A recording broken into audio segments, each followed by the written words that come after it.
даўніх часоў асноўнай тэрытарыяльнай адзінкай каталіцкага касцёла з'яўляецца парафія. Парафіі бываюць малыя і вялікія, гарадскія і вясковыя. А новы кодэкс кананічнага права прадугледжвае і існаванне парафіі для студэнтаў, прадстаўнікоў якой-небудзь нацыянальнасці ці прафесіі. У віцебскай дыяцэзіі налічваецца каля 100 парафій. Усе яны вельмі розныя. Натуральна, што ў гарадскіх супольнасцях вельмі шмат маладых вернікаў.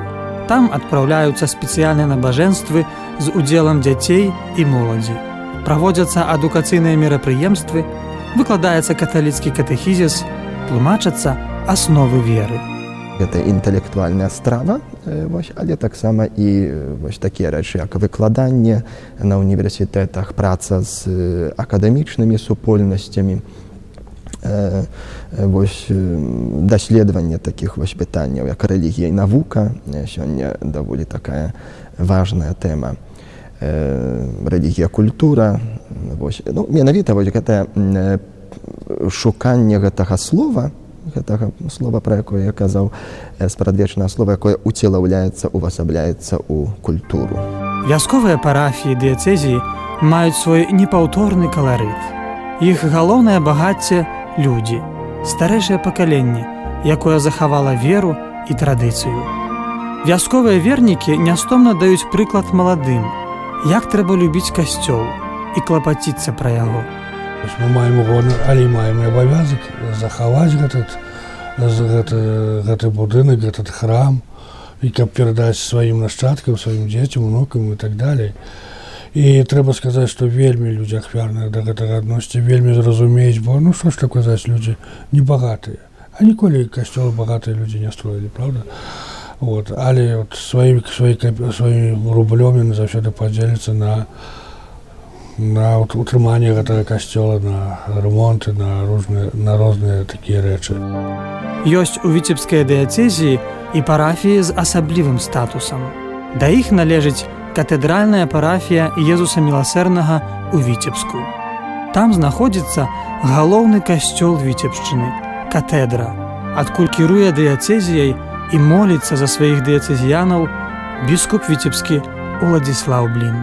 Дзякуючы намаганням самых вернікаў, перадусім парафіі, якая будавала гэту катэдру, дзякуючы намаганням святароў, перадусім біскупа Уладзіслава, які спланаваў з'яўленне гэтай катэдры, дзякуючы увазе святой сталіцы, якая захацела стварыць гэтую віцебскую дыяцэзію, ўсё гэта адбываецца. Гэта сведчыць пра развіццё каталіцкага касцёла ў Беларусі у віцебскай дыяцэзіі.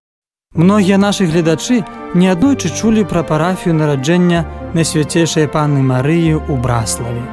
Гэта таксама асаблівае месца ў віцебскай дыяцэзіі, таму што там знаходзіцца цудадзейны абраз Маці Божай валадаркі азёраў. Штогод туды імкнуцца тысячы пілігрымаў, каб прасіць заступніцтва нябеснай матулі.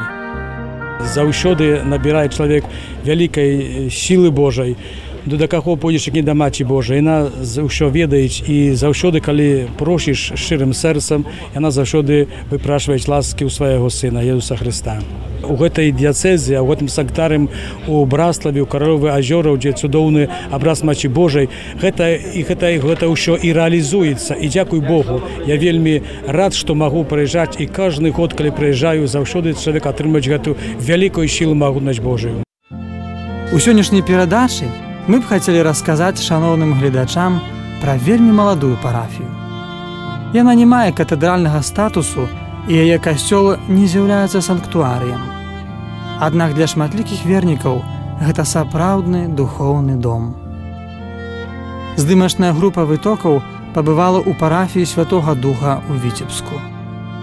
Афіцыйны пачатак парафіяльнай супольнасці адносіцца да 2000 года. Менавіта тады, на мяжы тысячагоддзяў, яна была зарэгістраваная. У 2001 годзе вернікі пачалі збірацца на малітву ў бляшаным бараку. Па сённяшні дзень там адбываюцца працы па перабудове старога будынку пад касцёл. Першы святар, які тут працаваў, гэта быў ksiądz Andrzej Boczar, misjoner Saletyn. Później na dopomogę przyjechał ojciec Juri І так амаль 3 года тут яні ўсё пачыналі. Пачыналі восстанавляць гэты будынак, рэканструаваць шмат. Тут было śmieciał, bo to był niepodbudowany sportowy kompleks, taki sportywny. Ja mam tu taką już szczęście, radość pracować 3 rok, krychu ja odkazny za budowę. Pracuje tu jeszcze nasz proboszcz, nastojaciel, ksiądz Andrzej i ksiądz Tadeusz. Дзякуючы руплівай працы айцоў сальватарыянаў і парафіян, шмат што змянілася са знешняга боку касцёла і ўнутры яго.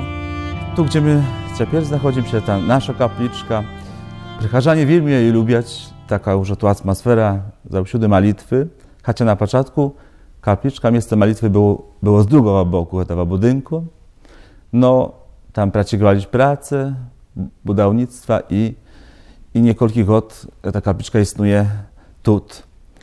I my tak samo tu modlimy się, kłopocimy się, staramy się chutko może odkryć, może na następnym godzie ten kościół. Будаўніцтва не асноўны клопат святароў. На іх плячах ляжыць галоўны абавязак абвяшчэння Евангелля. Таму сістэматычна ў парафіяльнай капліцы адпраўляецца святая імша і іншыя набажэнствы. Пры парафіі арганізаваны заняткі па рэлігіі. На іх дзеткі даведваюцца пра асноўныя праўды веры и католическую традицию. Раньше я пела, и здесь, когда я сюда приходила в костел, сестра Наталья тоже мне предложила петь вместе с Настей, и мы начали дружить с ней. Здесь очень интересно. Здесь все время рассказывают про Бога. Я каждый раз узнаю что-то новое. Происходят такие занятия для всех, то есть и для взрослых, для детей. Помогают тоже супругам приготовиться к браку, к венчанию. И здесь приходят дети на занятия, на катехезу. Важно, чтобы они имели тоже пример родителей. Что если родители приходят с ними в костел, то сразу же видно, что ребенку даже и проще принимать правды веры, и тоже и молиться. Для него как бы это все проще воспринимать. Адметна тое, што кожны год парафія Духа Святога ў Віцебску з'яўляецца пунктам працэсіі Божага цела. Гэтым летам з нагоды ўрачыстасці перанясення катедры ў касцёл Езуса Міласэрнага парафію Духа Святога наведаў пасланнік папы кардынал Рабе Сара. Я вельмі шчаслівы удзельнічаць у гэтай урачыстасці. Святы Айцец Бенедыкт XVI таксама перадае свае прывітанні, віншаванне гэтаму народу, а таксама благаслаўляе гэты народ. Як бачым, парафіяльныя супольнасці Віцебшчыны вельмі розныя. Важна, што ў кожным касцёле, каменным, драўляным, высокім ці нізкім, прысутны жывы Езус. У кожным касцёле можна пачуць Божае Слово і наталіцца асвячальнай ласкай сакраментаў. Няхай жа званы касцёльных званіцаў прыпамінаюць нам пра вечнае і духоўнае. Няхай яны будуць для жыхароў маякамі і напамінам пра тое, дзе можна знайсці палёгку, супакой і збаўленне.